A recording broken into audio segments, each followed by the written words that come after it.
سلام عزیزان، در خدمتتون هستم با آموزش ژله خیلی شیک، خیلی راحت و پرطرفدار و بسیار خوشمزه. امیدوارم با من همراه باشید.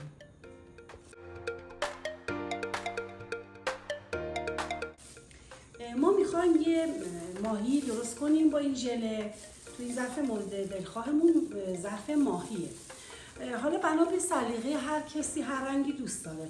من بلوبری درست کردم و پرتقالی و برای جدا شدن از ظرف یه لحظه داخل آب جوش قرار میدم و برمیدارم. اما اگه توجه کنید این ژله جدا شد. حالا به هر ترتیبی ظرف رو چرب میکنیم، و از این ژله که کاملا آماده شده به هر شکل دلخواهی که خودتون دوست دارید میبریم و داخل ظرف ماهی میذاریم.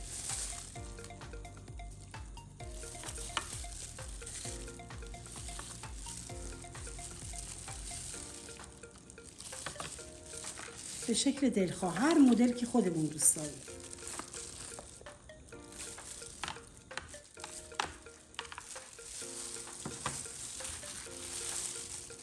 هر رنگی که دوست دارین، قرمز، اناری، آبی، دوست دارین میوه بریزین، دیگه اینا سلیقه‌ایه، بسته به خودتون داره. و این ژله‌ای که درست کردم مطمئن باشین بچه‌ها خیلی دوست دارن. خیلی بچه‌ها خوششون میاد از این ژله.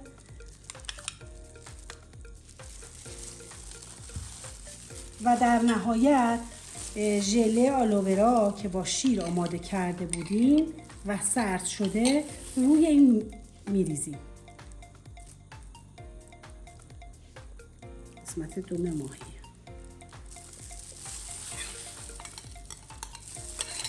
خب الان ما ژلمون تقریبا آماده است. میریم واسه اینکه به مدت حدود 1 ساعت داخل یخچال بذاریم تا خودشو بگیره و اون موقع سرو کنیم. مرسی عزیزان. ژله ما همونطوری که میبینین حاضره. حالا رنگ‌های مختلف هرچی خودتون دوست داشتین میتونین استفاده کنین. فقط ژله رو یه لحظه داخل آب جوش میذاریم، برمیداریم که بتونیم از قالب جداش کنیم، که ما این کارو کردیم.